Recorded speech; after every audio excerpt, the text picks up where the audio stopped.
The smell of propane and expensive steak was thick in the air. I was balancing a tower of sticky paper plates, trying to weave through Chloe's designer-clad friends, when I heard it, her laugh, sharp as glass. "She's just a godsend," Chloe said, pointing right at me with her wine glass. Her friend looked over. "It's like having live-in help, but cheaper." The friend giggled. I froze, the plates heavy in my hands. I looked over at my son, Mark. He heard it. I saw him wince, but he just turned back to his conversation and clinked glasses with a guest. Not a mother, not family, just cheaper. That moment at the BBQ wasn't the beginning. It was just the moment the silence finally broke. To understand how we got there, you have to understand the investment I made. That investment. That's what Chloe had called it. Her smile so bright and perfect it looked like it belonged on a billboard. A family investment. It sounded so official, so smart, so American, like something you'd hear about on a morning news show. My husband, Frank, had been gone for 2 years. The silence in our little house on Maple Street was the loudest, heaviest sound I'd ever heard. Frank, he was a simple man, a good man. He'd worked the line at the auto plant for 40 years, never missed a day. He wasn't a big talker, but he was solid, like the brick foundation of that house. He believed in things you could touch, a paid-off mortgage, a car that ran without rattling, and a U.S. savings bond tucked away for a rainy day. When the cancer took him, it was fast and quiet, and it left me rattling around in a house that was too big for one person and too full of memories. Every creak in the floorboards at night sounded like his footsteps coming home. That house wasn't just brick and mortar. It was our whole life, sealed in plaster and paint. It was a small working-class bungalow, the kind with a little white picket fence that always seemed to need a fresh coat of white. But it was ours. I'll never forget the night Frank and I burned the mortgage papers in our rusty backyard grill. It was 10 years ago. We'd sipped cheap champagne right from the bottle and felt like millionaires. That was the American dream, right? That house smelled like 30 years of my life. It smelled like Frank's Old Spice aftershave, like baby powder when Mark was small, like thousands of Sunday roasts. My kitchen, that was my sanctuary. The linoleum was worn thin in the spot by the stove, a perfect half moon where I'd stood stirring pots and listening to Mark tell me about his day. The countertops were that old-fashioned speckled laminate, but I'd rolled out the dough for every single one of Mark's birthday cakes on that surface. That house was the only thing I had left that felt real. Then Mark and Chloe started coming around. It wasn't just for holidays, but on random Tuesdays. They'd bring expensive coffee in paper cups that had complicated names, and they'd talk about their future. Chloe, with her sharp blazers and a perfume that smelled like the inside of a glossy magazine, would sit on my old floral sofa and look contained, like she was physically trying not to let the quaintness of my life get on her. Mark just looked tired. He'd follow her lead, his eyes darting around the living room, not really looking at me, just at the things. "Mom," Mark started one night, his voice low. "We're worried about you. You're all alone in this big place." Chloe jumped in, her voice all smooth and reasonable like she was closing a deal. "What you need, Eleanor, is to be with family, especially with the baby coming." That was the hook, a grandchild, the one thing my quiet, empty house couldn't give me. They painted a picture for me. A beautiful, sun-drenched watercolor of a life. A big, impressive house in a gated community an hour north. "It's got a real in-law suite, Mom.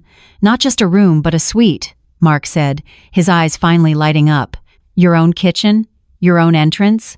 The whole 9 yards." They talked about equity. They used words like assets and leverage. "This house," Chloe said, waving her perfectly manicured hand at my living room. "It's just sitting here. It's dead money. If we pool our resources, invest it, we could all have a better life." Pool our resources. That was funny, even then. I knew they were living on credit.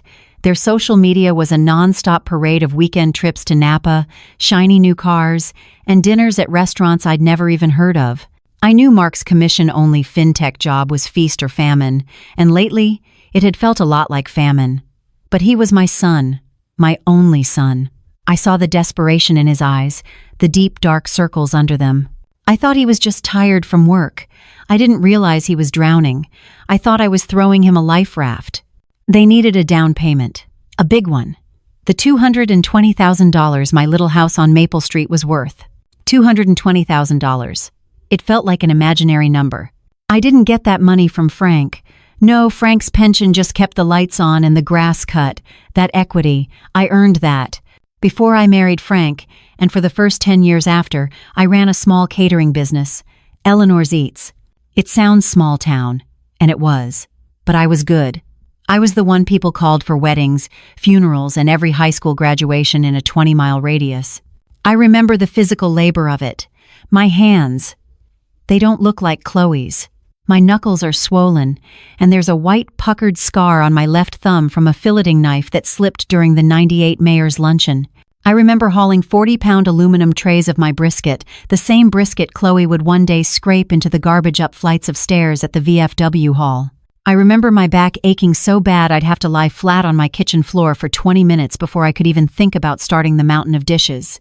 I remember the 3 a.m. alarms to start the bread, the smell of yeast and burnt sugar so deep in my clothes it was like a second skin. Every dollar I saved, every extra payment I managed to scrape together to throw at that mortgage was paid for with that sweat. It was my just-in-case fund, my independence. It was the physical proof of my life's work, written in calluses and scar tissue, and I gave it to them. I signed the papers. I watched the sold sign go up on the lawn, bright and terrible. I had a garage sale. I watched strangers, my neighbors, pick over my life. My old Tupperware, Frank's fishing rods, Mark's little wooden high chair. I sold it all for quarters and dimes. Chloe was efficient. She helped me pack, which meant she walked through my house and pointed at most of my furniture. "This is not coming, Eleanor. The new place has a totally different aesthetic." My comfortable, worn-in recliner where I'd rocked Mark to sleep. My solid oak dining table where Frank and I had argued over bills and laughed at bad jokes. Gone. I cried when the new owners, a young couple just starting out, all bright-eyed and nervous, took the keys. I cried so hard I couldn't breathe. Mark hugged me, but it was a quick, awkward pat. "It's for the best, Mom. We're starting our new life. Together." I gave them the cashier's check at the closing. $220,000. My entire life, reduced to a single slip of paper. I handed it to my son, and I watched as he immediately handed it to his wife. I thought I was buying a family. I thought I was buying a place to belong, a way to matter again. I thought I was investing in my son's future, in my grandchild's life. I had no idea I was just buying my way into a basement prison. I didn't realize that to them, investment meant something you use, and family meant something you use up. And I was used up before I even unpacked my suitcase. The new neighborhood was one of those places where the silence is almost as loud as a siren, gated, of course. Every lawn was a perfect, weedless green carpet. Every house was a slightly different shade of beige or gray, all of them enormous and silent, like they were holding their breath. It felt sterile, like a hospital ward for the wealthy. Frank would have hated it. He liked to hear kids playing in the street and the sound of Mr. Henderson's mower starting up on a Saturday. Mark pulled their gleaming SUV into the driveway of a house that looked more like a small-town bank than a home. It was all sharp angles and giant windows that reflected the sky, making it look empty. It smelled like new paint and industrial carpet glue. I was carrying the one box I'd kept with me, the one with my mother's china and Frank's military service medals. "So, Mark," I said, trying to keep my voice light, "the suite is over the garage, right?" Chloe came out the front door, tapping on her phone, a pair of wireless earbuds in. She pulled one out. "What's that, Eleanor?" "Just excited to see the suite, the one with the little kitchen you mentioned." Chloe gave a tight little smile. "Oh, right. About that. We had a slight change of plans." My stomach went cold. "A change? Come on, I'll show you." She didn't lead me to the staircase by the garage. She led me through the house, past a cavernous living room with a white sofa so huge it looked like an iceberg. We went down a hallway, past a gleaming kitchen, and to a door I assumed was a closet. She opened it. A set of steep, narrow stairs led down into the dark. "Mark, grab her bags," she called over her shoulder. She clicked a light switch, revealing a finished basement. It was huge, carpeted, and mostly empty, except for some boxes pushed against a far wall. "This whole space is going to be my studio," Chloe announced, her voice echoing. "The light in that garage suite, It's the only room with a northern exposure. It's just perfect for filming my content. It would have been a total waste. I just stared at her. My content. But the agreement, I whispered. The in-law suite.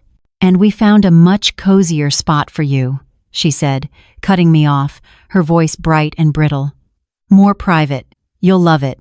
She walked me across the vast, cold room to a small door tucked under the main staircase. It looked like the door to a water heater. She opened it. The room was tiny, maybe 8 by 10. The walls were cinder block, painted a sad, glossy beige that reminded me of a gas station bathroom. A single bare bulb hung from the ceiling. There was just enough room for a narrow twin bed, my old childhood bed from the garage sale, the one she'd saved for me and my old, worn-out recliner, which looked sad and lumpy under the harsh light. My few boxes were already piled in the corner. And then there was the sound. A low, constant metallic whoom. The furnace. I was standing next to the furnace. See, Chloe said, as if presenting a prize. It's got its own bathroom and everything. She pointed to a tiny, grim stall in the corner with a utility toilet and a sink the size of a cereal bowl. Mark came down the stairs carrying my suitcase. He wouldn't look at me. He just set the bag down inside the door. It's just temporary, Mom, he mumbled, staring at the floor. You know, until the baby gets here. We need the studio space to get Chloe's business off the ground before her maternity leave. It's actually much warmer down here in the winter. The furnace kicked on at that exact moment, a loud whoosh of gas, and a clank that made me jump.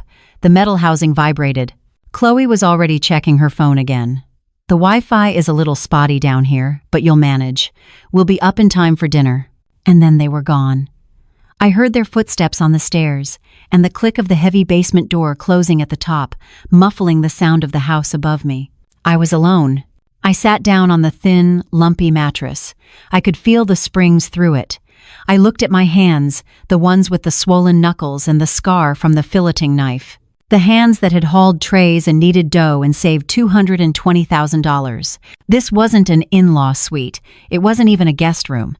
It was a storage space, and I was just the last unwanted thing from the garage sale.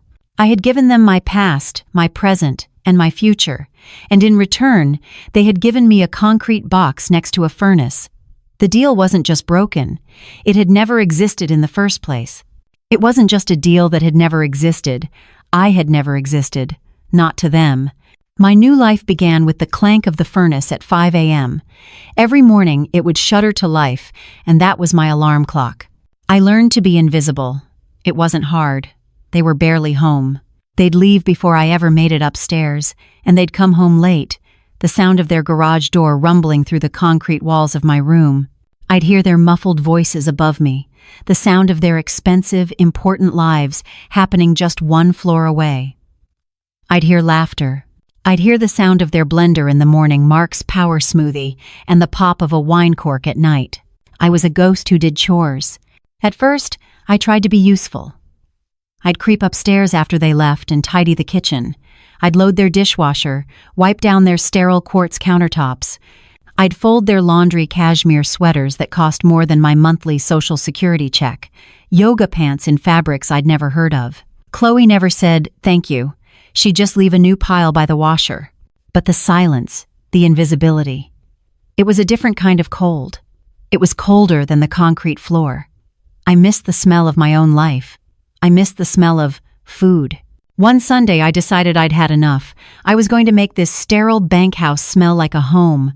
I was going to make my son the one meal he could never, ever resist. My brisket. It was my catering masterpiece. The one that had paid for this house. It wasn't just a recipe, it was a 3-day process. The dry rub alone had 14 ingredients. I'd gone to the store myself, my first trip out since I'd moved in, and bought the perfect cut. For a whole afternoon, that house was mine. The smell of paprika and brown sugar and slow-roasting beef worked its way into the drywall, into the expensive linen curtains. It was the smell of love, of effort, of me. I even heard Mark come home, his voice from the entryway. Wow, something smells. Incredible. I was setting the table, their table, a giant slab of reclaimed wood that looked like it belonged in a castle when Chloe came in. She wasn't holding her phone. She was just staring at the roasting pan in the center of the table. "What is this?" she asked. Her voice was flat. "It's Sunday dinner, honey. My brisket, Mark's favorite." I smiled, holding the serving fork. "My brisket." Chloe walked to the counter and picked up a large, white paper bag with the green Whole Foods logo on it. She dropped it on the table. "Mark and I are plant-based now, Eleanor. I told you." "But plant-based? Since when? Mark loves." "Since now," she snapped. "We're not eating that." I stood there, stunned, as she picked up the hot, heavy roasting pan. She didn't even use oven mitts, just grabbed a kitchen towel. "Chloe, wait, it's hot. What are you?" She walked to the stainless steel trash can, the kind with a motion sensor, and waved her hand. It opened, and with 2 hands, she scraped the entire 10-pound, perfectly glazed fork-tender brisket into the garbage. The sound of it, a heavy, wet thump. It's a sound I will never, ever forget. She dumped the empty pan in the sink, the clang echoing in the silence. "We'll just have the quinoa-stuffed artichokes I ordered." I just looked at the trash can. My 3 days of work, my catering legacy, my smell, gone. All of it, just garbage. Mark walked in. He looked at the empty sink, he looked at the Whole Foods bag, and he looked at the tears welling in my eyes. He knew. He had to know. "Babe," he said to Chloe, his voice tight, "was that the brisket I smelled?" "It was, but I handled it," Chloe said, not looking at him, already pulling containers from the bag. "Eleanor forgot we're plant-based." "Right," he said. He cleared his throat. "Right. Smelled good, Mom." And he walked away. He got a beer from the fridge and walked away. That was the night I stopped being a mother and became a problem to be handled. My help became expected. The BBQ, where Chloe called me cheaper than live-in help, wasn't an insult to her. It was a job description. She started leaving lists for me on the basement stairs, stuck on the door with a passive-aggressive sticky note. White baseboards, organized pantry by color, polished silver. They hadn't used the silver once, but it needed to be polished. I did it all. I wiped, I organized, I polished, and with every wipe I felt something in me getting colder, harder. The final cut, the one that went right to the bone, happened a week later. Chloe was on what she called a deep clean rampage. It was part of her brand minimalism organization, sparking joy by throwing out everything that wasn't new. I'd been allowed to keep 1 box of my things upstairs, on a high shelf in the dining room. It was my mother's crystal. A set of 12 hand-cut champagne coupes. They weren't practical. They were delicate and beautiful and totally useless, and they were the one link I had left to her. To a time before I was a ghost in a basement. I was in my room, listening to the furnace, when I heard the crash. It wasn't a single glass. It was a shatter, a cascade of sound. It was followed by a sharp, "Oh God," and then a laugh, a short, brittle laugh. I ran up the stairs, my heart pounding so hard it hurt. Chloe was standing in the dining room with a dustpan and a brush. The floor was sparkling with the pulverized remains of my mother's legacy. "Oops," she said, looking up at me. She wasn't sorry. She was amused.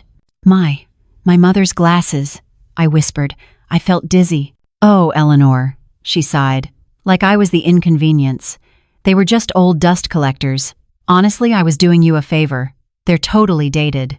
And they were a nightmare to clean around."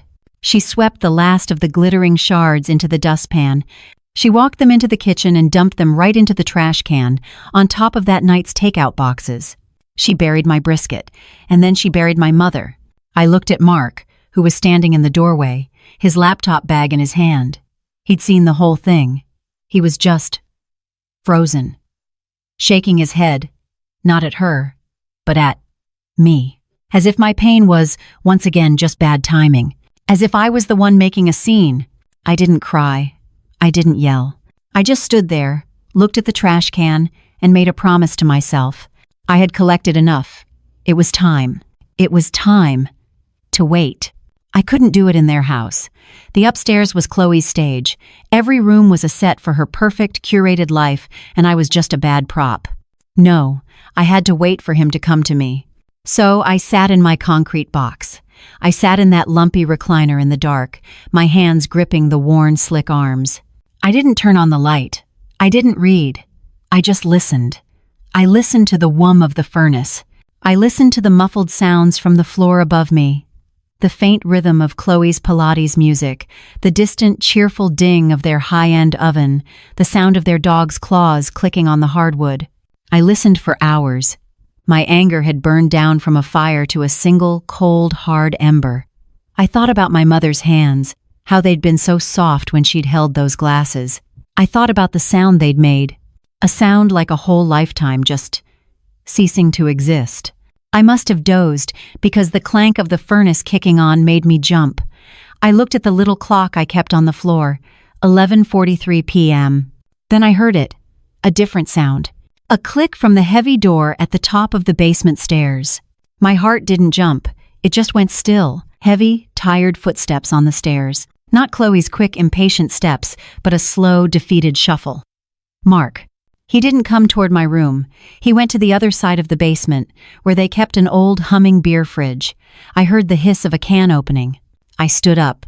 I didn't turn on my light. I walked out of my room, my bare feet silent on the cold concrete. He was leaning against the far wall, in the shadows, drinking a beer.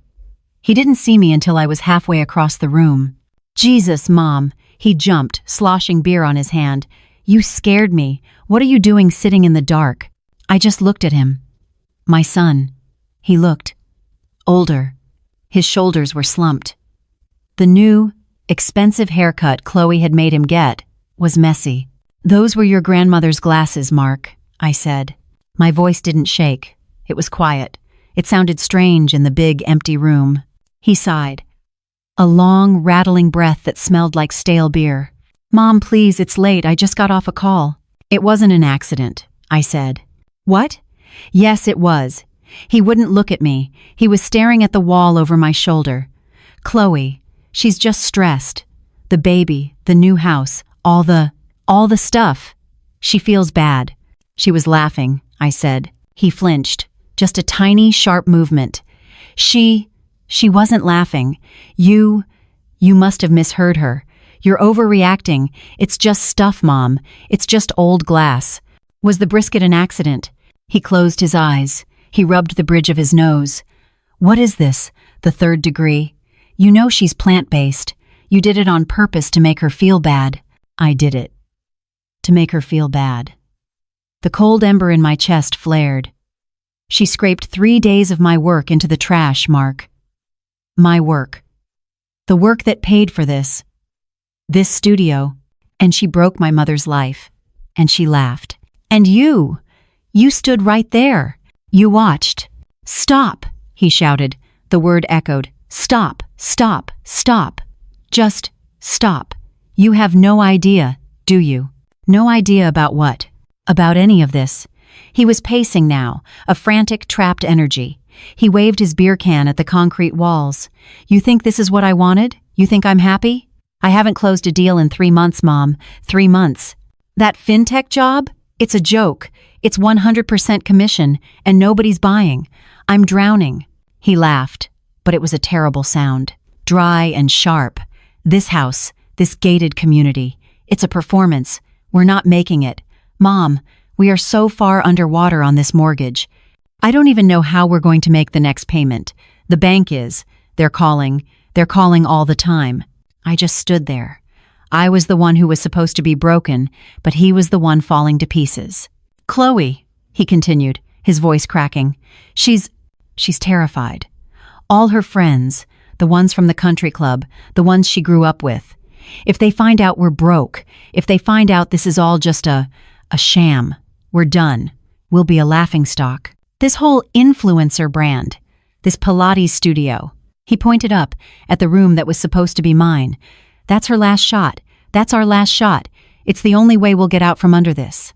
He finally stopped pacing and stood in front of me. His eyes were red. He looked like the little boy who'd just broken a neighbor's window and was about to beg me to fix it. I know she's hard on you, he whispered. I see it. I'm not blind. Then do something, I whispered back. I can't, he hissed, his face crumbling. Don't you get it? I need her. I need her to hold it together, to keep up appearances. And she can't do that if you're, you know. What? I asked. Being a person, existing. Just making things difficult, he said, his voice pleading. Please, Mom, I'm begging you.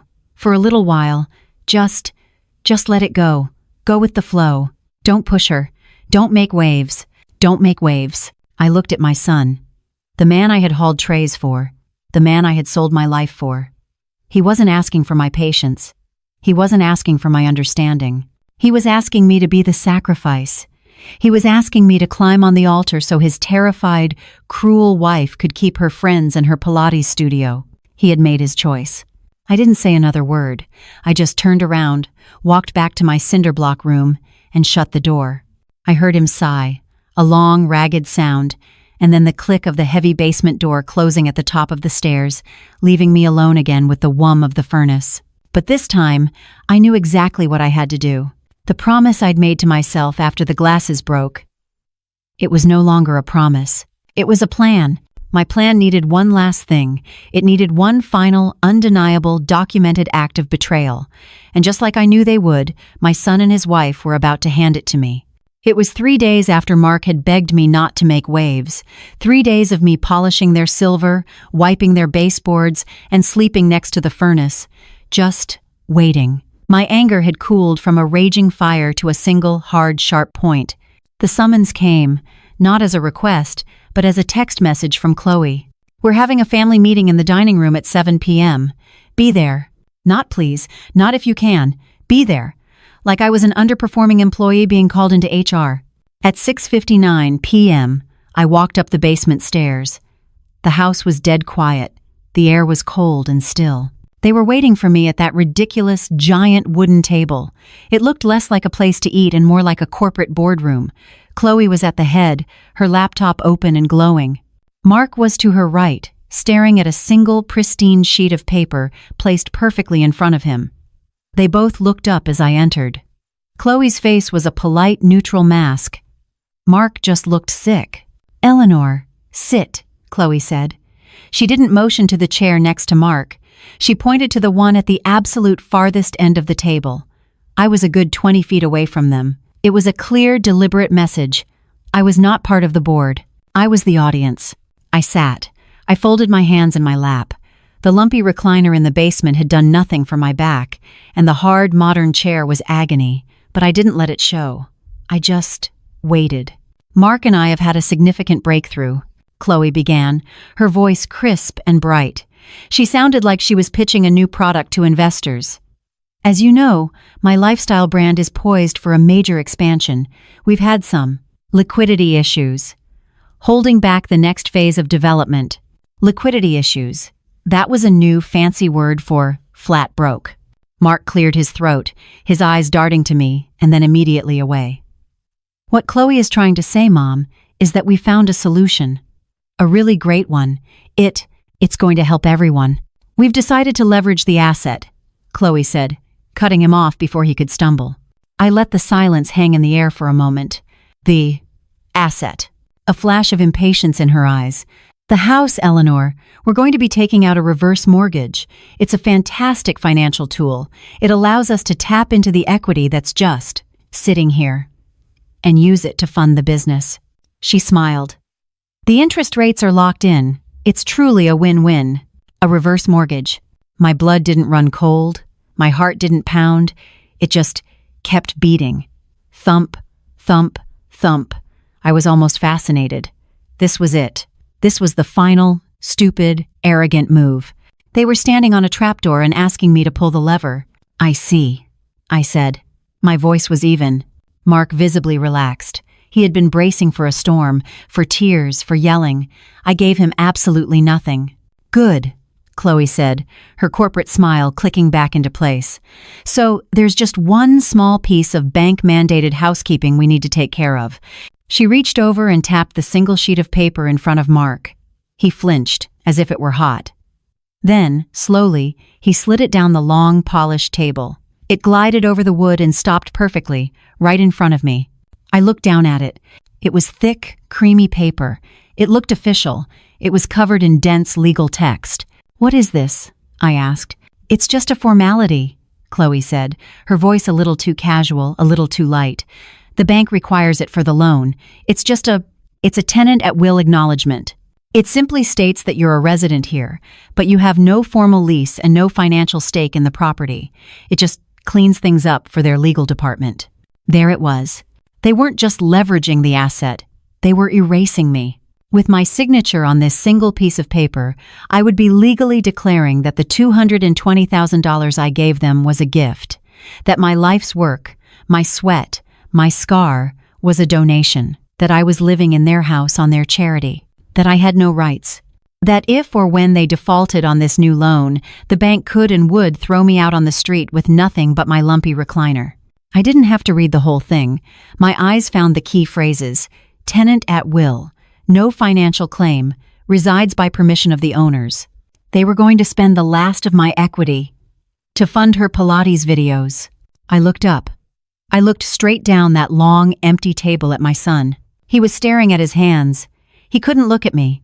He was going to sit there and watch me sign my own death warrant so he could keep his country club friends and his underwater mortgage. He wasn't my son. Not in that moment. He was just a coward, tied to the string of the monster he'd married. I looked at Chloe. She was smiling at me.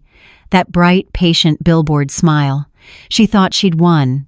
She thought I was a stupid, sad, broken old woman who would sign anything she was told to sign. She had absolutely no idea what was coming. I picked up the paper. I folded it, slowly, once, then twice. I held it in my hand. A formality, I said. My voice was quiet. I see. I stood up, the folded paper clutched in my fist. "Where are you going?" Chloe demanded, her smile vanishing, her voice hardening. "You need to sign that. The bank officer is coming at 9 a.m. I need to think about it," I said. I let just a little old lady tremble into my voice. It's all so much, you know, a simple woman like me. I turned and walked out of the room. "Mom, wait!" Mark called out, his voice thin and panicked. "Let her go," I heard Chloe hiss as I reached the hallway. "She's just being dramatic. She'll sign it. Where else is she possibly going to go?" I didn't go to my room. I went down the basement stairs, into the cold, damp, dark. I walked right past the furnace. I went to the old, battered, metal file cabinet I'd managed to save from the garage sale, the one I'd tucked into the darkest corner. I didn't need to think about it. It was time to make a phone call. The file cabinet was cold. The old gray metal felt damp in the basement air. The second drawer, the one marked F for Frank, squeaked so loudly I was sure they'd hear it upstairs. I winced, pausing, listening. Nothing. Just the faint, muffled sound of Chloe's voice, already back to her business call, her tone sharp and confident. She'd already forgotten me. I pulled the drawer open. It smelled like old paper, dried ink, and Frank. It smelled like responsibility. I didn't have to dig. I knew exactly where it was. Behind the auto insurance file and in front of the warranties, there was a thick, dark green accordion folder. It wasn't labeled. Frank had never believed in labeling the important things. If it's important, he'd always say, you'll know right where it is. If you have to label it, it's just clutter. Inside, there was a worn, leather-bound address book. My hands weren't shaking. They were perfectly, icily still. I flipped through the stiff pages. A, B, C. Davies, Arthur. Mr. Davies was Frank's estate lawyer. He was old school. He wore bow ties and wool vests, even in the summer. He was the kind of man who still had a heavy, black, rotary-style phone on his massive oak desk. He was, as Frank had called him, a pit bull in a cheap suit. He didn't just write wills, he structured defenses. I went back to my room, shut the door, and sat on the edge of my lumpy bed. The furnace next to me gave a low whoom. I pulled out my simple, cheap cell phone. I dialed the number. It rang once, twice. Davies and Associates. "This is Arthur." His voice was exactly as I remembered, dry as toast, sharp as a tack. "Mr. Davies," I said, my voice low. "It's Eleanor Vance, Frank's wife." There was a pause. Not of confusion, but of clicking into place. "Mrs. Vance, good evening. I was wondering when I'd be hearing from you." My heart gave a single hard thump. "You were." "I was," he said. Frank, God rest him, was a meticulous man. He wasn't one for, let's call it, ambiguity. When we structured the family trust agreement 10 years ago, he was very clear on his instructions. How is your son, Mark? He's fine, I said. He's the reason I'm calling. I think we have a situation. Ah, Mr. Davies said. It was just one sound, but it held a decade of "I told you so" in it. Let me guess. The in-law suite wasn't quite what was advertised. They've been treating the principal as a gift, not a loan. And now, I'd wager they're trying to leverage the asset against your initial investment. I was so stunned I couldn't speak. I looked at the cinder block wall. How? How did you know? Mrs. Vance, he sighed. I've been practicing law in this town for 40 years. I've seen this play 100 times. The children get a taste of the good life. They get in over their heads, and they look at their parents' life savings not as a legacy, but as a lifeline. Frank saw it coming a mile away. I remembered that day in Mr. Davies's office. Frank, in his Sunday suit, sitting stiffly in the leather chair. I love my son, Arthur, Frank had said, turning his worn hat in his hands. But that girl he married, she's got a hole in her. She thinks want and need are the same word. I want to help my boy, but I'm not going to be a fool. I'm not going to let my 40 years on the line get pissed away on handbags. The spring-loaded clause, I whispered into the phone. That's what he called it. I need to know, is it still valid? Valid. Mr. Davies chuckled, a dry, rustling sound. Mrs. Vance, that document is ironclad. It's my finest piece of work. Frank wanted to give his son a hand up, not a handout. The $220,000 from the sale of your home was transferred to your son's name not as a gift, but as a zero-interest intrafamily loan secured by the new property's title. He told me it was simpler that way, I said, remembering Mark's smooth explanation. It was simpler, Mr. Davies said. It was a simple trap. The terms of the loan, as you'll recall, were not monetary. They were contractual. You were to be provided with suitable, private, and respectful accommodation, specified as the in-law suite with private kitchen, plus all utilities and I quote, a place of honor within the family home. You, Mrs. Vance, are the sole arbiter of whether those terms have been met. They put me in the basement, I said. My voice was small, but the words felt heavy. Next to the furnace. Chloe. She threw my food in the trash. She broke my mother's crystal, and she laughed. The silence on the other end of the line was absolute, for a full 10 seconds. When Mr. Davies spoke again, all the old man dryness was gone. His voice was the pit bull's. I see. And have they, by any chance, just tried to get you to sign anything? Anything at all? Perhaps a document renouncing your claim, or identifying you as a tenant at will. I looked at the folded paper in my hand. Yes, tonight. They're trying to get a reverse mortgage. Of course they are, he snapped. They can't. The bank's title search would have found my lien. They're trying to get you to sign away your position so they can clear the title. They're committing fraud. So, the clause, I pushed. The spring-loaded one. What does it? What does it do? It does exactly what Frank designed it to do. God love him. The moment you declare them in default of the loan's terms, which, by your testimony, they have been since the day you moved in, the spring-loaded clause activates. The full principal of $220,000 becomes due. Not in 90 days, not in 60. It becomes due with interest in 30 days. My breath hitched. They don't have $220, Mark said. They don't have anything. I would assume not, Mr. Davies said coolly, which brings us to the or. If the principal is not returned in 30 days, you, as the primary lien holder, have the right to, and again, I quote, take immediate and full possession of the secured asset. The house, Mrs. Vance, the house is yours. I clutched the phone. The lumpy mattress, the cold concrete, the whum of the furnace. It all just faded away. I wasn't a ghost. I wasn't an old woman in a basement. I was the bank. Mr. Davies, I said, standing up. They're having a bank officer come here at 9 a.m. tomorrow to sign the new papers. Are they? He said. He sounded almost cheerful. Well, that won't do.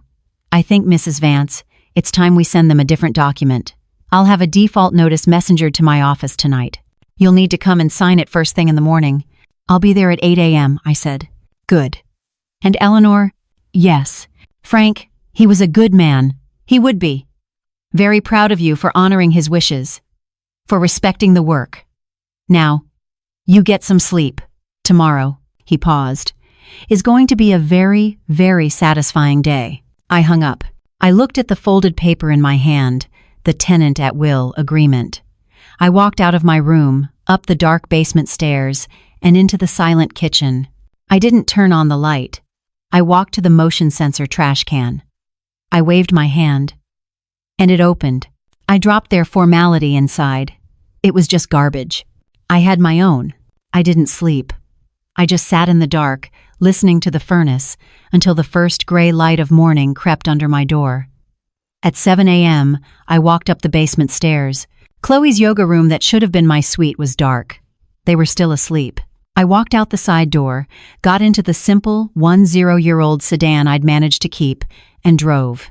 Mr. Davies's office was in an old brick building downtown, the kind with a real wood-paneled elevator that smelled like furniture polish. His office was exactly as I remembered.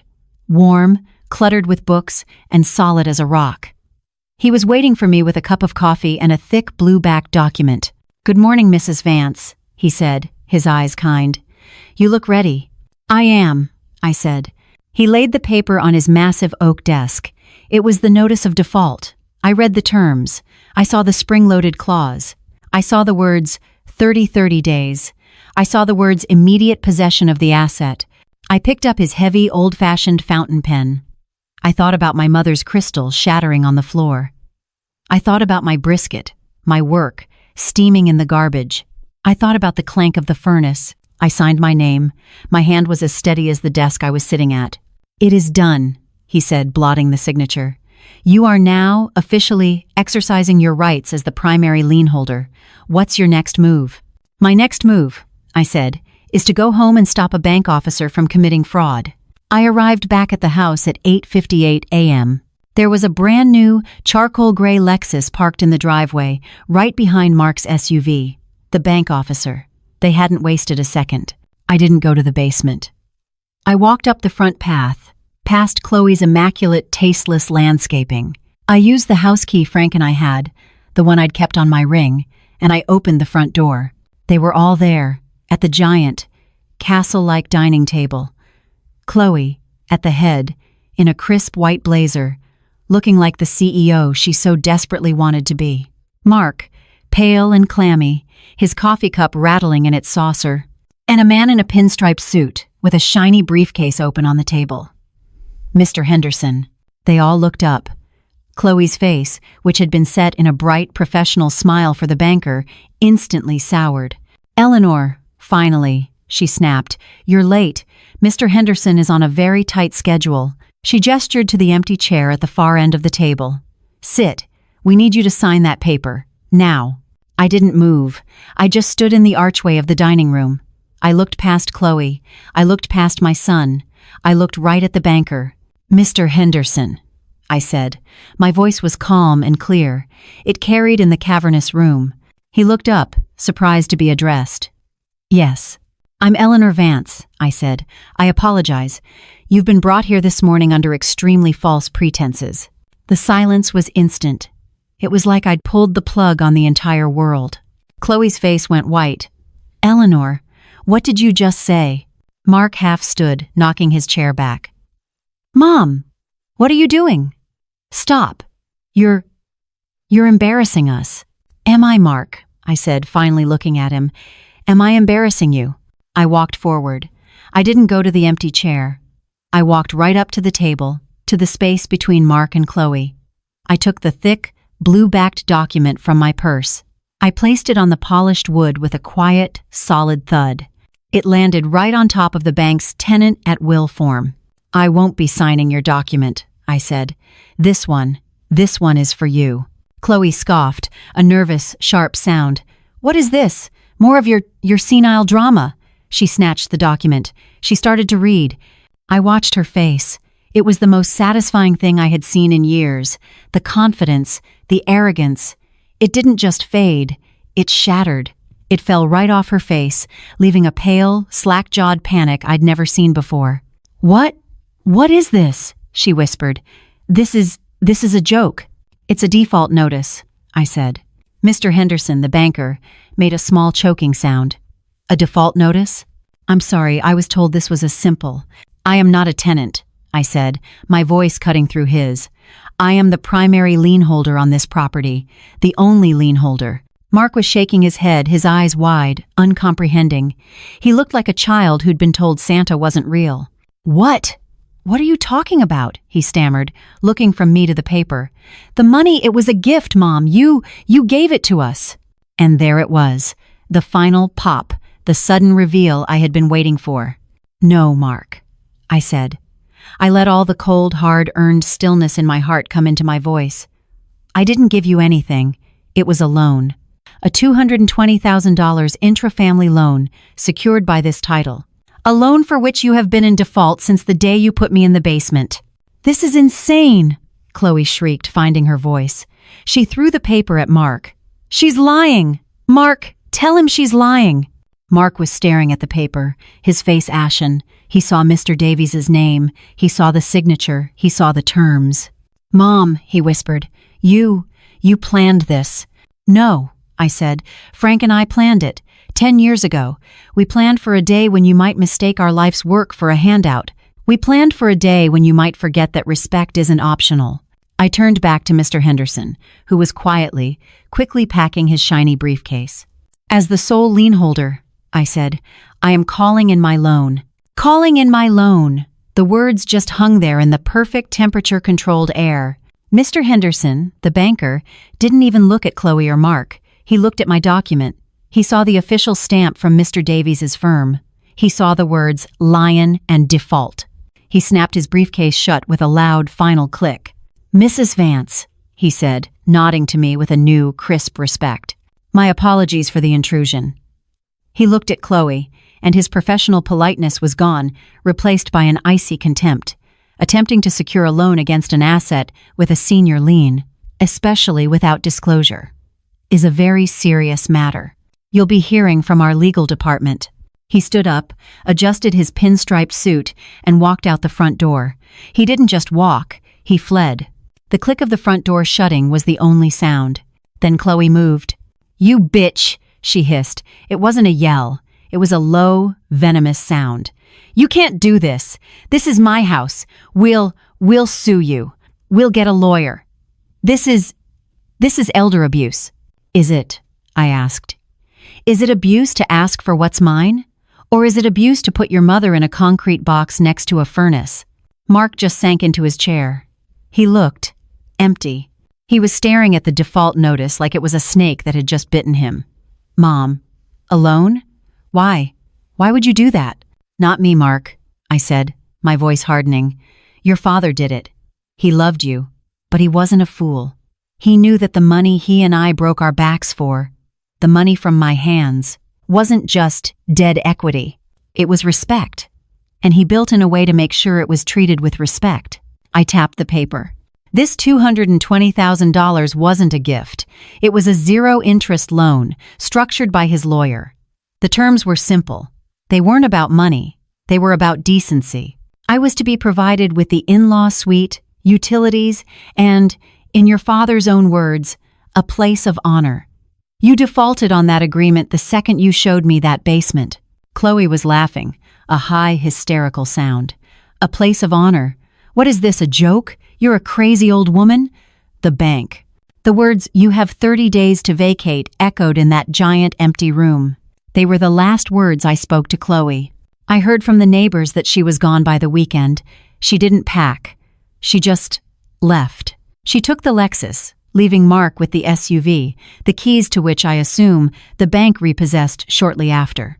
He was left alone to pack up the stage set of their fake life. I didn't go back to supervise. I didn't need to. I went to a small, clean motel by the highway, the kind with free breakfast and walls so thin you could hear the person in the next room change their mind. It was paradise. I let Miss Davies and the law do their job. On the 30th day, a single text came from Mark's number. Gone. I didn't go back to the beige bank-like house. Not right away. I went somewhere else. I went to a Waffle House at 10 p.m. on a Tuesday. The fluorescent lights hummed a friendly, honest tune. The air was thick with the smell of sizzling hash browns, burnt coffee, and the sharp tang of hot sauce. It was real. It was the best thing I'd smelled in a year. I slid into a cracked yellow vinyl booth and ordered a coffee. It came in a thick, heavy white mug, and it was bitter and perfect. The bell on the door jangled, cutting through the sound of the clattering plates. I knew it was him. He slid into the booth across from me. He was smaller. The designer blazer was gone, replaced by a rumpled windbreaker. He hadn't shaved in a few days. He looked hollowed out. He looked exactly like his father had after a 12-hour double shift at the plant. The waitress, a pen tucked into her messy bun, came over. "What can I get you, honey?" "Coffee," he mumbled, not looking up. "Black." She poured it and left. He just stared into the mug, his hands wrapped around it, as if for warmth. "She's gone," he said. His voice was flat. "Took the Lexus, cleared out what was left of the joint account. She sent me a text, said I was a failed investment." He let out a dry, short, terrible laugh. "Funny, right? I didn't say anything. I just sipped my coffee. I didn't say, 'I told you so.' I didn't say, 'I'm sorry.' I just waited. He had come here for a reason." He finally looked at me. His eyes weren't angry. They were just empty. "You knew," he whispered. "All along. You set us up. That night in the basement, when I told you I was drowning. You just watched. You were waiting for us to fail." There it was, the last flickering ember of the man who thought nothing was his fault. I put my mug down on the Formica table. The clink of the heavy porcelain was the only sound between us. "No, Mark," I said. My voice was as quiet as his, but it wasn't broken. It was finished. "I didn't set you up. I gave you a choice. Your father and I gave you a choice the day we signed that paper 10 years ago. We didn't give you a gift. We gave you a test of character. And you failed it." He recoiled, as if I'd slapped him. "A test," he hissed, his voice cracking. "You think this is a game? Mom, I have nothing. I've lost my house. I've lost my wife. I lost my job. The bank called my boss when they started the fraud investigation. I'm ruined." "You lost a house," I corrected him, my voice as cold and hard as the concrete floor I'd slept on. "I almost lost my life. The one I earned. The one I spent 20 years hauling 40-pound trays of brisket to pay for. The one your father spent 40 years breathing in factory fumes to protect. That money, it wasn't just money, Mark. It was his back. It was my hands. It was our time. And we respected it." I leaned forward, right over the salt and pepper shakers. You didn't respect the money. You didn't respect the work, and you didn't respect me. You threw my work in the garbage. You let your wife shatter my mother's memory, and you watched. You asked me to be the sacrifice, Mark. You asked me to not make waves while you sank." I picked up the small paper check, $4.32. "I am not taking your future. I am not taking anything that wasn't already mine. I'm just taking back my future, the one I paid for." I slid a $5 bill onto the table. I stood up, pulling on my simple old coat. He was staring at his hands. He looked so small in that big booth. He looked like the little boy who'd broken the neighbor's window, waiting for me to go over and fix it. But I wasn't fixing it. Not this time. He looked up at me, and in that harsh fluorescent light, I finally saw it. The first terrifying flicker of understanding. The anger was gone. The self-pity was gone. All that was left was the cold, hard, rock-bottom truth. He had no one left to blame. "So, what now?" he whispered.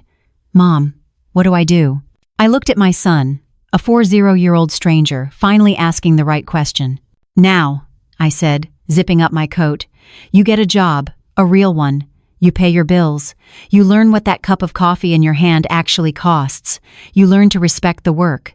I left him there, in the bright, honest glare of the Waffle House, to finally figure out how to pay for his own coffee. He had a long, long road ahead of him, learning the value of $1. My road was finally my own.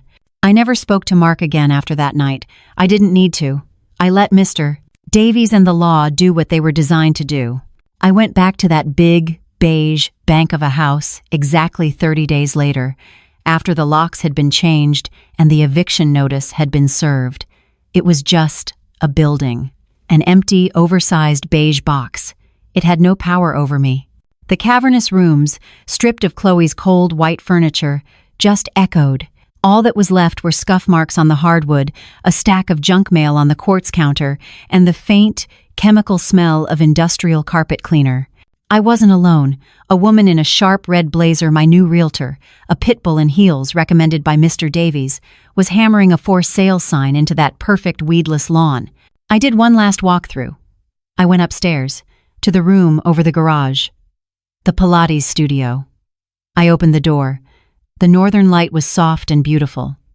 It flooded the empty space. It would have been a lovely place to live, to watch the seasons change. I closed the door.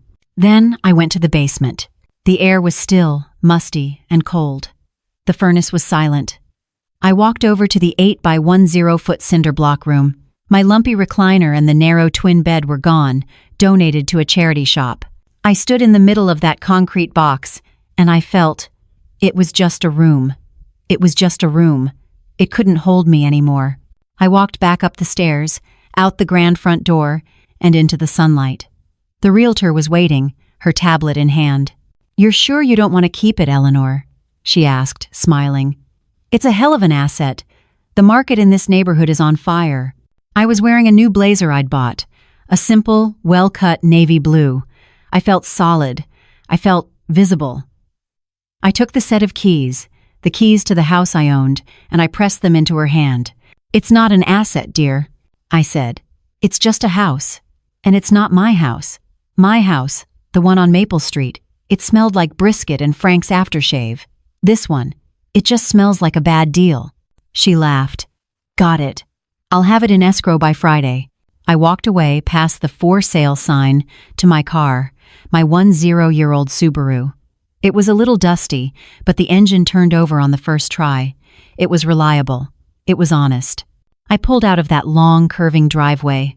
I didn't look in the rearview mirror. I just drove, pointing the car toward the highway, toward somewhere new. For so many years, I had made myself small so that others could feel big.